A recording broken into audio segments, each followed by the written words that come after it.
गुरवे गौरचन्द्राय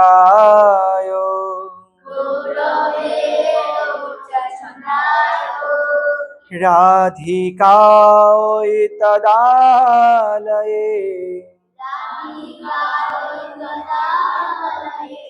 कृष्णाय कृष्णभक्ताय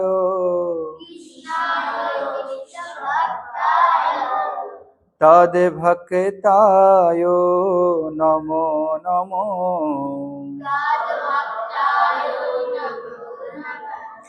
हरे कृष्णा कृष्णा कृष्णा हरे हरे हरे राम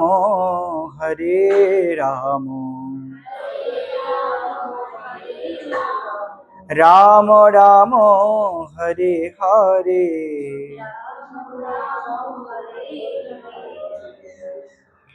শ্রী শ্রী গুরু গৌরাঙ্গ গান্ধার্বিকা গিরিধারী জয়যুক্ত হন।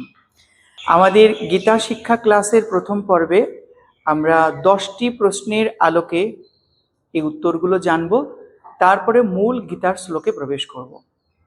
কলিযুগের আয়ু কত বছর? আমরা কলিযুগে বাস করি, এই কলিযুগের আয়ু কত বছর? কলিযুগের আয়ু হলো 4,32,000 বছর। কত বছর? 20। ততদিন আমরা থাকবো তো সবাই নাকি? আচ্ছা, কিন্তু কলিযুগ থেকে যাবেন। আমাদের পরবর্তী প্রশ্ন, পাপ পুণ্যের হিসাব কে রাখেন? এ জগতের মানুষ পাপও করে পুণ্যও করেন, কিন্তু পাপ এবং পুণ্যের হিসাব কে রাখেন? ভগবানের আদেশে এই পাপ আর পুণ্যের হিসাব রাখেন চিত্রগুপ্ত মহাশয়। কে রাখেন? বেশ, আমরা যে যা কর্ম করছি, যেভাবে যখন করছি না কেন, চিত্রগুপ্তের খাতায় ওই মুহূর্তে সেটা লিপিবদ্ধ হয়ে যাচ্ছে। আমাদের পরবর্তী প্রশ্ন, কোন দেবতা সবার আগে পূজিত হন? দেখো, অনেক দেবতা আছেন না? শিবজি আছেন, গণেশজি আছেন, কার্তিক দেব আছেন, আরো কত শত দেবতা আছেন, দেবীবৃন্দ আছেন। কিন্তু সমস্ত দেবতা এবং দেবীবৃন্দের মধ্যে সবার আগে কে পূজা লাভ করেন? সবার প্রথমে সিদ্ধি প্রদাতা গণেশজি পূজা লাভ করেন। সবার আগে কার পূজা হয়? গণেশজির পূজা হয়। কিন্তু যদি আমরা বিশুদ্ধ বৈষ্ণবীয় শাস্ত্র লক্ষ্য করি, তবে সবার আগে গুরু পূজা হয়। কেন করা হয় গুরু পূজা? কারণ গুরু হলেন সর্বদেবময়। গুরু পূজার দ্বারা সমস্ত দেবতার পূজা করা হয়ে যায়, যার কারণে বিশুদ্ধ বৈষ্ণবীয় মতে সবার প্রথমে গুরু পূজা করা হয়, তারপরে শ্রী ভগবানের পূজা করা হয়। আমাদের পরবর্তী প্রশ্ন, দাতা কর্ণ পূর্বজন্মে কে ছিলেন? তো দাতা কর্ণ কে ছিলেন আগে সংক্ষেপে জেনে নিই, তারপর তার পূর্বজন্মের কথা জানবো। দানবীর কর্ণ বা দাতা কর্ণ, তিনি ছিলেন কুন্তী দেবীর কানিন পুত্র। তিনি তাকে জলে ভাসিয়ে দিয়েছিলেন। পরবর্তীতে হস্তিনাপুরের কোনো একজন সারথি সেই পুত্রকে পেয়ে লালন পালন করেন এবং পরবর্তীতে এই কর্ণ দুর্যোধনের বন্ধু হয়, অঙ্গরাজ্যের রাজা হয় এবং কুরুক্ষেত্রের যুদ্ধে দুর্যোধনের পক্ষে সে যুদ্ধ করেছিল এবং কুরুক্ষেত্রের যুদ্ধের 16 এবং 17তম দিনের সেনাপতি ছিলেন এই কর্ণ এবং সেই যুদ্ধে তিনি অর্জুনের হাতে প্রাণ ত্যাগ করেন। এটা কর্ণ কে ছিলেন এই প্রশ্নের সংক্ষিপ্ত পরিচয় দেওয়া হলো। আমাদের প্রশ্ন, কর্ণ পূর্বজন্মে কে ছিলেন? খুব গুরুত্বপূর্ণ একটি প্রশ্ন। কর্ণ পূর্বজন্মে ছিলেন সহস্র কবচী নামে এক দৈত্য। কে ছিলেন? কবচ মানে যেটা দেহকে রক্ষা করে। তো সত্যযুগের ঘটনা এটি। এই সহস্র কবচী যে দৈত্য, সে একবার ব্রহ্মার তপস্যা শুরু করেন, কঠোর তপস্যা করেন। ব্রহ্মাজি প্রসন্ন হন। ব্রহ্মাজি বলেন, বলো কি চাও? বলে, আমাকে অমর বানিয়ে দিন। আরে, আমি নিজেই অমর না, তোমাকে কি করে অমর বানাবো? তুমি অন্য কিছু চাও। তখন দৈত্য ভাবতে লাগলো, এত কষ্ট করে আমি ব্রহ্মাজিকে ডেকে ডেকে আনলাম, যদি অমরই যদি না পাই তো কি লাভ? আচ্ছা, ছলে বলে কৌশলে আমাকে অমরত্ব নিতেই হবে। তখন সেই দৈত্য বলতে লাগলেন, হে ব্রাহ্মণ, আপনি আমায় এই বর দিন, আমার জন্য 1000টি কবচ হয়, যা আমার দেহকে রক্ষা করবে, আমাকে কেউ বধ করতে পারবে না। হ্যাঁ, সেই আমাকে বধ করতে পারবে কেউ যদি 1000 বছর তপস্যা করে, তারপর 1000 বছর আমার সঙ্গে যুদ্ধ করে, তবে আমার এই 1000 কবচের মধ্যে একটি কবচ কাটতে পারবে। কিন্তু আমার কবচ কাটার সঙ্গে সঙ্গে সেই যোদ্ধার মৃত্যু হয়ে যাবে, আমাকে এই বর দিন। ব্রহ্মাজি বলে, তথাস্তু, তাই হোক। তখন সহস্র কবচী দৈত্য মনে মনে ভাবতে লাগলো, দেখো ব্রহ্মাজি আমায় অমর বর দেবেন না, কিন্তু ছলে বলে কৌশলে তো আমি অমর হয়েই গেছি। আরে 1000 কবচ কে কাটবে এত বছর তপস্যা করে, আবার এত বছর যুদ্ধ করে? কেউ পারবে না। তখন সে বড় অভিমানী হয়ে, অহংকারী হয়ে স্বর্গরাজ্যে আক্রমণ করে, দেবতাদের উৎপাত শুরু করে, মর্তভূমিতে নিপীড়ন শুরু করে। তখন মর্তবাসীগণ, দেবতাগণ ত্রাহিমাম ত্রাহিমাম করে। দেবতাবৃন্দ ভগবানের শরণাগ্রহণ হয়ে প্রভুর কাছে নিবেদন করে, হে প্রভু, আপনিই পারেন একমাত্র আমাদেরকে রক্ষা করতে। ভগবান বললেন, হে দেবতাবৃন্দ, আমি অবশ্যই এই দৈত্যকে বধ করব, তোমরা কোনো চিন্তা করো না। আমি মূর্তি দেবীর গর্ভে 2 রূপে প্রকটিত হব, নর এবং নারায়ণ। এই 2 রূপে প্রকটিত হয়ে আমি তপস্যাও করব এবং তার সঙ্গে যুদ্ধ করে তাকে বধও করব। এই প্রকার ভগবান প্রতিশ্রুতি দিলেন। কিছুদিন বাদে ভগবান মূর্তি দেবীর গর্ভে 2 রূপে, নর এবং নারায়ণ রূপে প্রকটিত হলেন। এরপর তারা নর পর্বতে নর ভগবান, নারায়ণ পর্বতে নারায়ণ ভগবান কঠোর তপস্যা শুরু করলেন। 1000 বছর তপস্যা করলেন। 1000 বছর তপস্যা করবার পর নর ভগবান এসে যুদ্ধ শুরু করলেন সহস্র কবচের সঙ্গে। 1000 বছর যুদ্ধ হলো, তার একটি কবচ কেটে গেল, সঙ্গে সঙ্গে নর ভগবান দেহ ত্যাগ করলেন। দেখো, ভগবানের বস্তুতে কোনো মৃত্যু নেই, কিন্তু ব্রহ্মা তো পরম ভক্ত, ভক্তের বাক্যকে রক্ষা করবার জন্য ভগবান নিজের সেই শরীরটাকে নষ্ট করে দিলেন। সঙ্গে সঙ্গে নারায়ণ ভগবান তপস্যা থেকে উঠে এলেন। তিনি এসে মৃত সঞ্জীবনীর দ্বারা নর ভগবানকে জীবিত করলেন। নর ভগবান চলে গেলেন তপস্যা করতে। নারায়ণ ভগবান আবার সহস্র কবচের সঙ্গে যুদ্ধ শুরু করলেন। এই প্রকার 1000 বছর যুদ্ধ হলো, তার দ্বিতীয় কবচ কেটে গেল। আবার নারায়ণ ভগবান দেহত্যাগ করলেন। নর ভগবান 1000 বছর তপস্যা পূর্ণ হয়ে গেল, তিনি এসে মৃত সঞ্জীবনী দ্বারা নারায়ণ ভগবানকে জীবিত করলেন। এই প্রকারে পালাক্রমে চলতে চলতে চলতে তার 999টি কবচ কাটা হয়ে গেল। বাকি থাকলো কটি কবচ? একটি কবচ। তখন সহস্র কবচী দৈত্য ভাবছে, যারা আমার এতগুলো কবচ কেটে ফেলেছে আর একটি কবচও কেটে ফেলবে, তার মানে আমার মৃত্যু সুনিশ্চিত। ভয়ে সে সূর্যমণ্ডলের মধ্যে লুকিয়ে পড়ল। পরবর্তীতে সেই সহস্র কবচী দৈত্যই সূর্যমণ্ডল থেকে স্বয়ং সূর্য নারায়ণের কৃপাতে কুন্তী দেবীর কানীন পুত্র রূপে সে জন্মগ্রহণ করে এবং সেই কুরুক্ষেত্রের যুদ্ধে সে অর্জুনের সঙ্গে যুদ্ধ করে তার প্রাণ ত্যাগ হয়। এখন এখানে প্রশ্ন হতে পারে, অর্জুনের হাতেই কেন মারা গেল? কতও তো যোদ্ধা ছিল, অর্জুনের হাতে কেন মরল? এই নর যিনি ছিলেন তিনি হলেন স্বয়ং অর্জুন। ভগবান নররূপে সেই কালে অর্জুনকে এনেছিলেন, অর্থাৎ ভগবানের তো অর্জুন নিত্য সিদ্ধ পরিকর, তাই সেই নররূপে তিনি অর্জুনই এলেন। নররূপে অর্জুন এলেন। এবার 1000তম বার অর্জুনের সঙ্গে যুদ্ধ করবার পালা ছিল, মানে নরর সঙ্গে, নর ভগবানের সঙ্গে, যার কারণে অর্জুনের সঙ্গে যুদ্ধ হলো।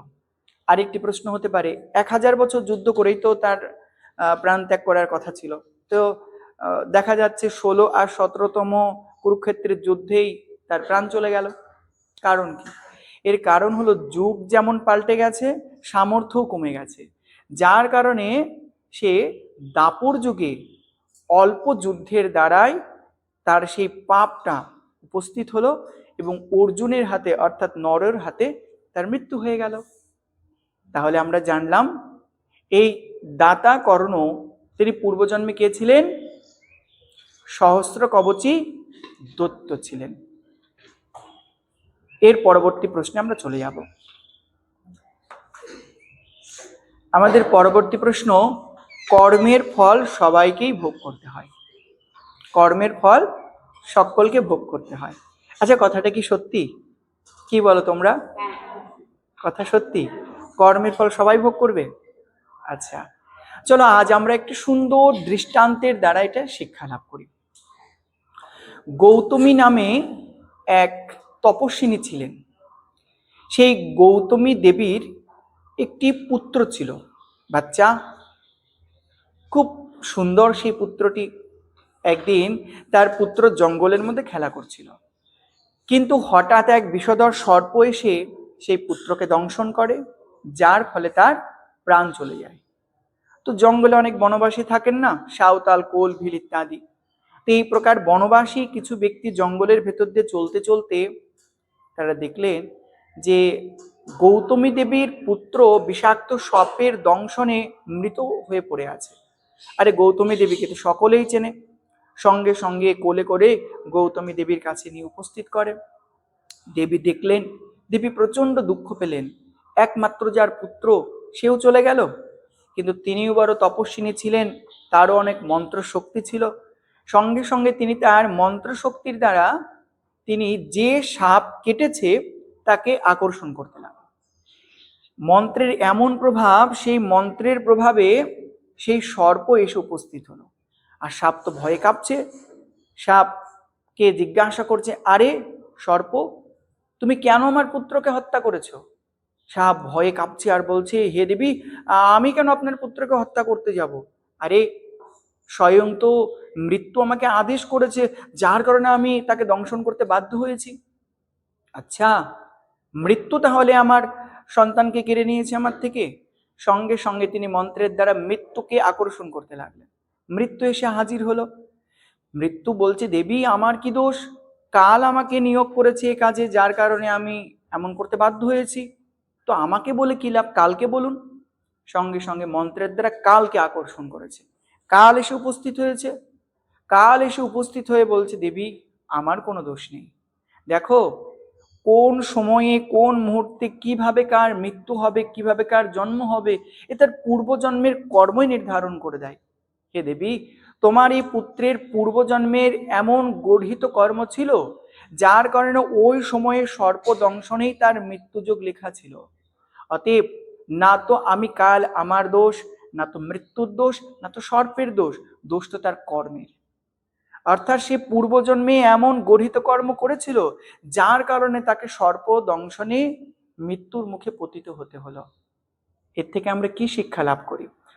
এর থেকে আমরা এটা জানলাম যে আমাদের কর্মের ফল আমাদের সকলকেই ভুগতে হবে। আমরা যে যেমন কর্ম করব, আজ হোক, 10-20 বছর বাদে হোক, কিংবা অন্য কোনো জন্মে হোক, আমাদের কর্মের ফল আমাদেরকেই ভুগতে হবে। তাই শাস্ত্র বলছেন, অবশ্যমেব ভোক্তব্যম কৃতম কর্ম শুভাশুভম। অর্থাৎ অবশ্যই আমাদের কর্মের ফল আমাদেরকে ভোগ করতে হবে। এই জগতে কেউ আমাদেরকে সুখ দিতে পারে না, কেউ আমাকে দুঃখ দিতে পারে না। আমরাই আমাদের জীবনের কর্ম অনুসারে সুখ এবং দুঃখ লাভ করি। তাই আজ থেকে কেউ কখনো কাউকে দোষারোপ করবে না, ভগবানকে দোষারোপ করবে না। নিজের কর্মকে ভালো করো, তো ভাগ্য আপনা আপনি বদলে যাবে। আমাদের পরবর্তী প্রশ্ন, আদর্শ গৃহস্থ কিভাবে হব?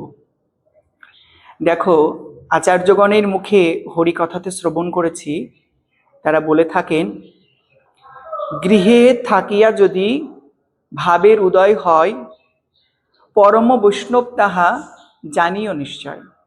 ভাবের উদয় মানে কি? কৃষ্ণ ভক্তির উদয়। অর্থাৎ সংসারে থেকেও যদি ভগবানের চরণে আমাদের ভক্তি জন্ম নেয়, তবে সেই জন্মটা সুন্দর জন্ম, সেই মানব জন্মটা সব থেকে শ্রেষ্ঠ জন্ম হয়ে যায়। দেখো, আশ্রমকে ভাগ করা হয়েছে, একটা তোমার গৃহস্থ আশ্রম আর একটা হলো ত্যাগী আশ্রম। গৃহস্থ আশ্রমে কারা থাকেন? গৃহে যারা পুত্র কন্যা পরিবার নিবাস করেন তারা থাকেন। আর ত্যাগী আশ্রমে যারা পুত্র কন্যাকে ত্যাগ করে সর্বস্ব ভগবানের চরণে সঁপে দিয়ে যারা সন্ন্যাস গ্রহণ করেছে বা ত্যাগী বসন ধারণ করেছেন তারা। তো আমাদের প্রশ্ন, আদর্শ গৃহস্থ কি করে হওয়া যায়? অর্থাৎ গৃহে থেকেও কোন প্রকারে ভগবানকে স্মরণ করা যায়। আমরা একটি উদাহরণের দ্বারা একটি বুঝব। উদাহরণটা কার দেওয়া যায়? আমাদের গৌড়ীয় পরম্পরার মহান এক আচার্য ছিলেন শ্রীল ভক্তিবিনোদ ঠাকুর, যিনি হলেন জগৎগুরু শ্রী শ্রীল ভক্তি সিদ্ধান্ত সরস্বতী গোস্বামী প্রভুপাদের পিতা ছিলেন। এই ভক্তিবিনোদ ঠাকুর, তার জীবনী যদি দেখা যায়, তবে তিনি কর্মজীবনে ছিলেন ডেপুটি ম্যাজিস্ট্রেট। আজকের কথা নয়, সেই সময়ের কথা, ব্রিটিশ আমলের কথা। সেই সময় তিনি বিচারক ছিলেন। আবার তার অর্থের কি কোনো কমতি ছিল? যিনি এত বড় পদমর্যাদায় আছেন, তার অর্থের কমতি না। একে তার পদমর্যাদা আছে, এ জগতের সংসারে মানুষ যা চায়, পদমর্যাদা যাই আছে, অর্থ চাই সেটাও আছে। অর্থবল, জনবল, মান সম্মান, প্রতিপত্তি, এ জগতের সাধারণ মানুষ যেটা চায়, সেটা ভক্তিবিনোদ ঠাকুরের প্রত্যেকটাই আছে। কিন্তু তার সমগ্র জীবনী যদি আমরা অধ্যয়ন করি, তবে দেখতে পাই শ্রীল ভক্তিবিনোদ ঠাকুর একাধারে নিজের কর্মক্ষেত্রে যেমন দায়িত্বপরায়ণ ছিলেন, ঠিক সেই প্রকার নিজের পুত্র কন্যা পরিবারের প্রতিও সেই প্রকার দায়িত্ববদ্ধ ছিলেন। তাদের প্রতি তার দায়িত্ব কর্তব্য থেকে তিনি বিন্দু মাত্র কিন্তু পিছিয়ে আসেননি। অর্থাৎ সংসারে থেকে হরিভজন করতে গিয়ে যদি সন্তানের প্রতি দায়িত্ব পালন না করি, পুত্রের প্রতি, স্বামীর প্রতি দায়িত্ব কর্তব্য পালন না করি, তবে এটাও কিন্তু অন্যায়।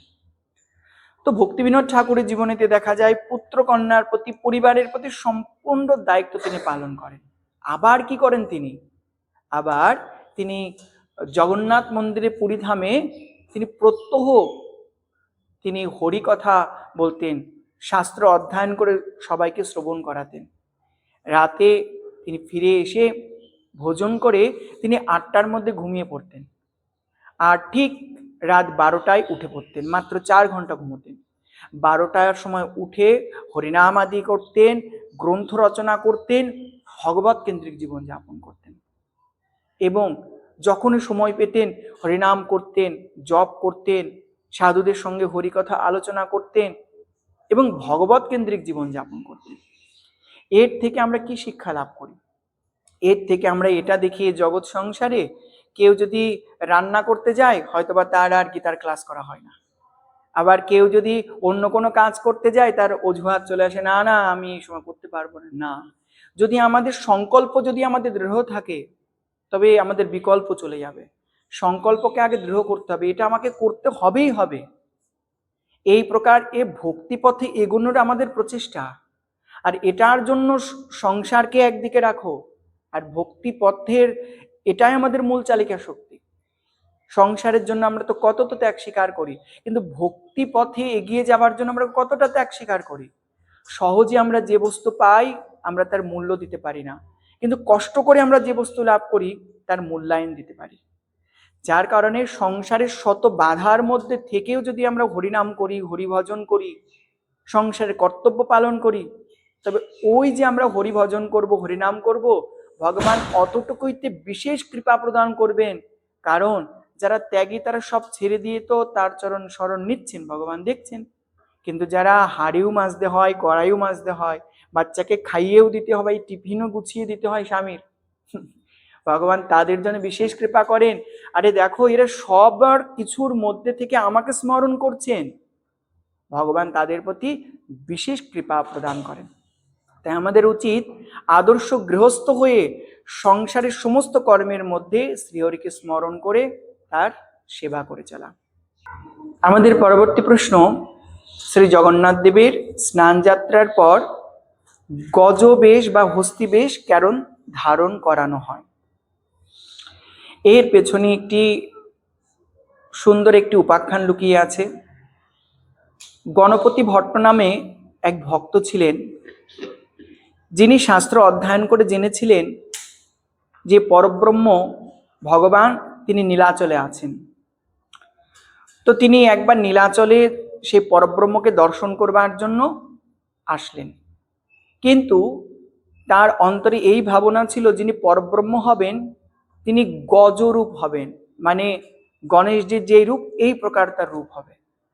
তো তিনি যখন নীলাচলে আসেন, সকলকে দেখছেন, আরে সকলে দর্শন করে চলে যাচ্ছে। আরে কোথায়, তোমরা দর্শন করনি? হ্যাঁ করলাম তো, দর্শন করে চলে যাচ্ছি। সে কি কথা? দেখো আমি তো গ্রন্থে পড়েছি, কেউ যদি এই প্রকার জগন্নাথ দেবকে, পরব্রহ্মকে দর্শন করে তার আর সংসারে ফিরে যেতে হয় না, মুক্তি হয়ে যায়। তো তোমরা কেন সংসারে ফিরে যাচ্ছ? তো বুঝতে পারছি না। তাহলে কি স্বয়ং ভগবান এখানে নেই? আচ্ছা কেমন দেখতে? বলে বড় বড় চোখ তার, হাত নেই পা নেই। আরে তার মানে এখানে সত্যি পরব্রহ্ম নেই। তিনি ফিরে চলে যাচ্ছেন। এমন সময় ভগবান নিজের ছদ্মরূপ ধারণ করে এসে গণপতি ভট্টের কাছে এসে বলছে, গণপতি তুমি চলে যাচ্ছ কেন? আরে শোনো, ভগবান এখানে সত্যি আছেন। তোমার মনের যে সংশয়, শোনো এর উত্তর। তুমি যেমন দর্শন করতে যাচ্ছ, কি লালসা, এখানে ভগবানকে দর্শন করলে তার মুক্তি মিলে যায়। কিন্তু কারো কারো মনে তো এই বাসনা, এখানে দর্শন করে আবার বাড়ি চলে যাব। তো তাদেরকে ভগবান কি করে মুক্তি দেবেন? অর্থাৎ ভগবানের কাছে যে যে প্রকার বাসনা নিয়ে আসেন, ভগবান তার বাসনা পূর্ণ করেন। তুমি যাও, অবশ্যই তোমার আরাধ্যকে দর্শন পাবে এবং তোমার মুক্তি হবে। শোনা মাত্রই তিনি আবার ফিরে যান, জগন্নাথ দেবের মন্দিরে উপস্থিত হন। স্নান যাত্রা তখন চলছে। স্নান যাত্রার পর তিনি যেই না গিয়ে উপস্থিত হয়েছেন, স্বয়ং গিয়ে দেখছেন রত্ন বেদিতে, স্নান বেদিতে স্বয়ং জগন্নাথ দেব তিনি স্বয়ং গজরূপ ধারণ করে তিনি উপবেশন করে আছেন। আরে এ তো সাক্ষাৎ পরব্রহ্ম, এ তো আমার প্রাণনাথ, এই তো প্রভু বসে আছেন। তার চরণে স্তুতি করছেন, প্রণাম করছেন। তার চরণে প্রণাম করে স্তুতি করে তিনি ওখানেই প্রাণ ত্যাগ করলেন এবং তার মুক্তি মিলে গেল। ভগবান তার এই পরম প্রিয় ভক্ত এই গণপতি ভট্টের এই বিশেষ তিথিতে এই বিশেষ লীলা প্রকাশ করেছিলেন বলে তাকে দর্শন দিয়েছিলেন ওই রূপে, যার কারণে এই স্নান যাত্রার পর শ্রী জগন্নাথ দেবের কালো রঙের গজবেশ পরানো হয় এবং বলভদ্র প্রভুকে শ্বেত বর্ণের গজবেশ ধারণ করা হয়, আর সুভদ্রা দেবীকে পদ্মবেশ ধারণ করানো হয়। তাহলে আমরা জানলাম স্নান যাত্রার পর জগন্নাথ দেবের গজবেশ কেন করা হয়। আমাদের পরবর্তী প্রশ্ন, ভক্তি জীবন আমরা কোন প্রকার শুরু করব? অনেকেই বলে ভক্তি জীবনে আমি শুরু করতে চাই কিন্তু শুরু করতে পারছি না। তো ভক্তি জীবন শুরু করার জন্য আজ আমি তোমাদেরকে কিছু কিছু পদ্ধতি, ছোট ছোট বিষয় তুলে ধরছি। এইগুলো মাথায় রেখে চলো, তাহলে ভক্তি জীবনে দেখবে খুব সহজে কখন প্রবেশ করেছো তুমি নিজে উপলব্ধি করতে পারবে না। এক, সকালে ঘুম থেকে সকলেই ওঠো। ঘুম থেকে উঠে সবার আগে বাসি বিছানাতে বসেই হাত জোর করে গুরু বৈষ্ণব ভগবান পিতামাতা সকলকে প্রণাম করো। কমসে কম একবার হরে কৃষ্ণ মহামন্ত্র জপ করে তারপরে ধরিত্রী মাতাকে প্রণাম করে কাজ শুরু করো। আর দেখো বাসি বিছানাতে বসে আমাদের এই কর দর্শন করতে হয়, তাতে গৃহে অর্থ বৃদ্ধি হয় এবং সর্বাঙ্গীন মঙ্গল লাভ হয়, ভক্তি লাভ হয়। এই ভিডিওটা আমাদের ইউটিউবে আছে, আমি ডেসক্রিপশন বক্সে দিয়ে দেবো, তোমরা সেখান থেকে দেখে নিও কোন মন্ত্রের দ্বারা এই কর দর্শন করতে এবং কি বলতে হয়। তো দেখো, সবার প্রথমে তো ভগবানকে স্মরণ করে শুরু করো। দ্বিতীয়ত সারাদিন স্নান করে এসে তুলসী গাছে জল দাও, তুলসী প্রণাম করো। এক বিন্দু তুলসী দেবীর মাটি কপালে নাও যদি লজ্জাও করে তোমার। এরপর ধরো কাজে চলে যাচ্ছ, গৃহে তো ভগবান আছেন, ভগবানকে প্রণাম করে তাকে জানিয়ে যাও, হে প্রভু আমি অমুক স্থানে যাচ্ছি, অমুক কাজে যাচ্ছি। পথে চলছো, চলতে চলতে প্রতি কদম কদম এক পা এগোচ্ছ, হরে কৃষ্ণ কৃষ্ণ কৃষ্ণ হরে হরে, হরে রাম রাম রাম হরে হরে। এক পা এগোচ্ছে হরে, দ্বিতীয় পা কৃষ্ণ। এই প্রকার হরিনাম করতে করতে চলো। বিষয়ের কথা না ভেবে, বিষয়ের কথা না বলে হরিনাম করতে করতে চলো। পথে চলতে চলতে হঠাৎ হুচট খেয়েছো, আরে বাপরে বাপ, আরে বাবা রে মা রে না বলে হরে কৃষ্ণ বলো, হরিনাম করো, জয় রাধে বলো, জয় নিতাই বলো, জয় গৌর বলো, যেমনটি ইচ্ছা ভগবানের নাম করো। হাঁচি তুলেছো বা হাই তুলেছো বা হাঁচি দিয়েছো, আমরা করে বাপরে মা রে, তাই না? এইগুলো না বলে আজ থেকে প্র্যাকটিস করো হরে কৃষ্ণ অথবা জয় নিতাই, জয় গৌর, শ্রী রাধে, যে কোনো তোমার যেটা ইচ্ছা, ভগবান নামের কোনো ভেদাভেদ নেই। তুমি আজ থেকে সংকল্প করো, আজ থেকে এই প্রকার প্র্যাকটিস করো। তুমি যখনই খেতে যাবে, খাও তো তোমরা নাকি? সে আবার বলতে 3-4 বেলা একদম নিয়ম করে লিস্ট করে। দেখো, খাওয়ার সময় আমরা তো নিয়ে একদম মুখে ঢুকিনি না, খাওয়ার সময় খাবার কে দেন? ভগবানের কৃপায় পাই। এই ভগবানকে প্রণাম করে অন্তত একবার হরিনাম করে খাদ্যবস্তু গ্রহণ করো, ভগবানকে স্মরণ করে। রাতে যখন ঘুমোতে যাবে, ঘুমোতে যাবার আগে ফেসবুক, হোয়াটসঅ্যাপ সমস্ত কিছু করতেই তো হবে। আচ্ছা করো, করবার পর ফোনটাকে একদিকে রাখো আর একদিকে তুমি থাকো। হাত জোর করে সেই পরমাত্মা ভগবান, যিনি সারাটা দিন তোমার চলবার সামর্থ্য দিয়েছেন, তাকে কৃতজ্ঞতা জানাও, তাকে প্রণাম করো, একবার অন্তত হরিনাম করো আর তাকে জানাও, হে নাথ, সারা দিনে আমি যে ভুল ত্রুটি করে থাকি তুমি নিজের সন্তান মনে করে ক্ষমা করো প্রভু, আমি তো শুধুই তোমার। ভগবানের কাছে এই প্রকার আত্মসমর্পণ করে ভগবানের শরণাগত হয়ে যদি আমরা জীবনযাপন করতে পারি, তবে দেখবে এই প্র্যাকটিসটা যদি তোমরা 1 সপ্তাহ করতে পারো, প্রথম প্রথম আসবে না, চেষ্টা করো, করতে করতে অবশ্যই আসবে। যখন এটা তোমাদের রপ্ত হয়ে যাবে, তখন দেখবে ভক্তি জগতে তোমাকে আপনিই ভগবান নিয়ে চলেছেন, তোমাকে জোর করে যেতে হচ্ছে না, এই কর্মগুলোই তোমাকে ভক্তি জগতের সঙ্গে যুক্ত করেই রেখেছে। তাহলে আমরা ভক্তি জীবন কিভাবে শুরু করব, এটা আমরা সংক্ষেপে শ্রবণ করলাম।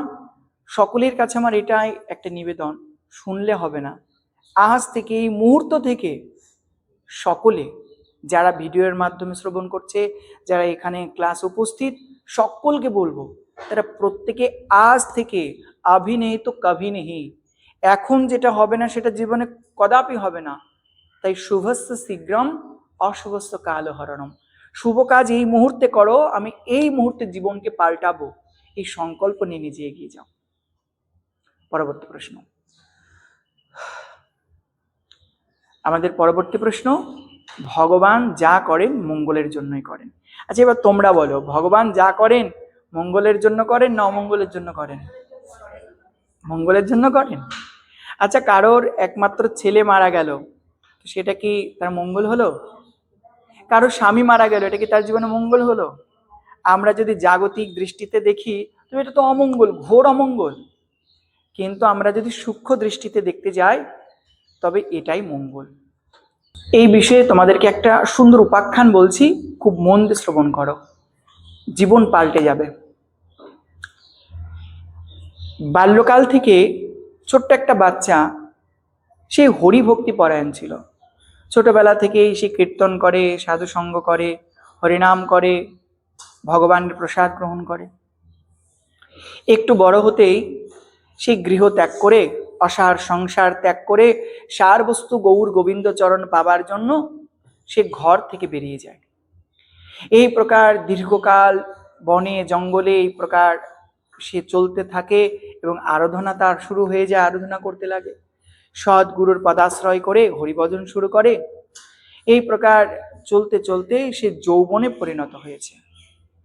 তো একদিন সেই প্রকার চলতে চলতে গঙ্গা স্নানের জন্য যাচ্ছে।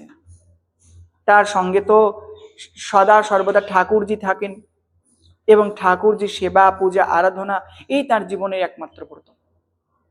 তো গঙ্গা স্নানে যাচ্ছেন, তো গঙ্গা স্নান যেতে যেতে গঙ্গার তীরে উপস্থিত হয়েছেন। এমন সময় 90 জন দুষ্কৃতিকারী সশস্ত্র ব্যক্তি ধারালো অস্ত্র বল্লম আদি শস্ত্র নিয়ে তারা উপস্থিত হয়ে সেই সাধুকে চতুর্দিক থেকে ঘিরে ফেলেছে এবং সকলে অস্ত্র শস্ত্র নিয়ে তাকে মারার জন্য ধেয়ে যাচ্ছে। সাধুজি বলছেন, হে প্রভু, এ তোমার কোন লীলা, কি ইচ্ছা তোমার কে জানে। সকলে যখন অস্ত্র দ্বারা আঘাত করতেই যাবে, সাধুজি বুঝতে পারছেন এদের হাত থেকে বাঁচা বড় মুশকিল।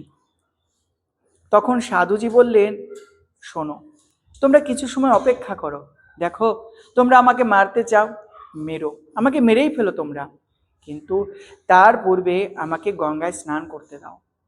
আমি আমার ঠাকুরজিকে গঙ্গায় স্নান করাবো, তার চরণামৃত পান করব, তারপরে তোমাদের ইচ্ছা অনুসারে তোমরা আমাকে মেরে ফেলো। সকলে বলল, ঠিক আছে, যাও স্নান করে নাও। আজ সেই সাধু যুবক তিনি গঙ্গায় স্নান করেন, তার ঠাকুরজিকে স্নান করান এবং তীরে এসে বসেন। ঠাকুরজির অঙ্গ থেকে যে টপ টপ করে তার স্নানের জল পড়ছে, চরণামৃত পান করেছেন। আজ কেঁদে কেঁদে ঠাকুরজিকে হৃদয়ের কথা জানাচ্ছেন, হে নাথ, তুমি যা করো সত্যি মঙ্গলের জন্যই করো প্রভু, আমি জানি প্রভু, কিন্তু হে নাথ, আমি শৈশব থেকে সর্বস্ব তোমার চরণে সঁপে দিয়েছি, তাহলে আমার জীবনে এমন নৃশংস মৃত্যু কেন এলো? এখনই আমার মৃত্যু হয়ে যাবে। অন্তর্যামী তার অন্তরের কথা শুনতে পেলেন, অন্তরে অন্তরে তিনি জানিয়ে দিচ্ছেন, হে ভক্ত শোনো, তুমি এ জন্মে তুমি কোনো পাপ করনি, এ জন্মে তুমি আমার মহান ভক্ত, কিন্তু শোনো, তুমি পূর্ব পূর্ব অনেক জন্মে তুমি এই প্রকার 90টি অত্যন্ত ভয়ঙ্কর পাপ করেছিলে। সেই 90টি অত্যন্ত ভয়ঙ্কর পাপ আজ তোমার সম্মুখে 90 জন সশস্ত্র অস্ত্রধারী রূপে হাজির হয়েছে। দেখো, তুমি তো এই জন্মে আমারই সেবা করেছো, যার কারণে আমি তোমার এই 90টি ভয়ঙ্কর পাপ ভুগতে গেলে তোমাকে হয়তোবা লক্ষ লক্ষ জনম ভ্রমণ করতে হতো, কিন্তু তোমার এই জন্মের এই এই 10-15 বছরের যে তপস্যা সাধনা, এই সাধনার জন্য আমি প্রসন্ন হয়ে ওই যা লক্ষ লক্ষ জন্মের ভ্রমণ কষ্ট, তোমার এই 90 জনের হাতে এক মুহূর্তের দ্বারা তোমার প্রারব্ধ খণ্ডন করে আমি আমার ধামে তোমাকে আনতে চাই। যার কারণে এই সশস্ত্র 90 জন তোমার পূর্ব জন্মের অত্যন্ত ভয়ঙ্কর 90টি পাপ কর্ম, যার এই মুহূর্তে ভোগের দ্বারা তুমি সোজা আমার চরণে পৌঁছে যাবে, আমার ধাম প্রাপ্ত হবে। অন্তর্যামী অন্তরতে জানিয়ে দিলেন, তার অন্তরে আর কোনো ভয় থাকলো না। সঙ্গে সঙ্গে হৃদয়যামী ভগবানকে হৃদয়ে ধারণ করে সমস্ত সশস্ত্রধারীকে বললেন, আপনারা আমাকে এবার বধ করতে পারেন। তিনি মনে মনে হরিকে স্মরণ করে হরির চিন্তন করতে লাগলেন, আর অস্ত্রধারীগণ তাকে বধ করে দিলেন। ভক্তগণ, এর দ্বারা আমরা কি শিক্ষা লাভ করি? এর দ্বারা আমরা এটাই জানতে পারি, বস্তুত ভগবান যেটা করেন মঙ্গলের জন্যই করেন। আমরা জাগতিক দৃষ্টিকোণ থেকে বিচার করতে গেলে আমরা মঙ্গল অমঙ্গল কিভাবে বিচার করি? যেটা আমার স্বার্থের ব্যাঘাত ঘটলো সেটা অমঙ্গল, যেটা আমার স্বার্থ সিদ্ধ হলো সেটা আমার মঙ্গল। কিন্তু ভগবান আমার তোমার মতো বিচার করেন না। ভগবান বিচার করেনি কি করে প্রকৃত মঙ্গল হবে। ভগবান সেই বিচার করেই তার ভক্তের জীবনে এই প্রকার লীলা বিস্তার করেন। তাই আজ থেকে আমরা এটা মেনে নেব, যা আমরা পাবো তা ভগবানের করুণা, ভগবানের কৃপা, আর যা পাবো না সেটাও ভগবানের ইচ্ছা। যদি আমরা এই সত্যটা অন্তরে ধারণ করতে পারি, এ যা পেয়েছি ভগবানের কৃপাতে পেয়েছি, আর যা পাইনি তার ইচ্ছাতেই পাইনি, এই প্রকার যদি তার চরণে আমরা শরণাগত হয়ে গুরু বৈষ্ণব ভগবানের শরণাগত হয়ে জীবনযাপন করতে পারি, তবে এ জীবনে আমাদের জীবনের প্রকৃত মঙ্গলই হবে। তাই ভগবান যা করেন মঙ্গলের জন্যই করেন। বলো ভক্তবৎসল ভগবান কি।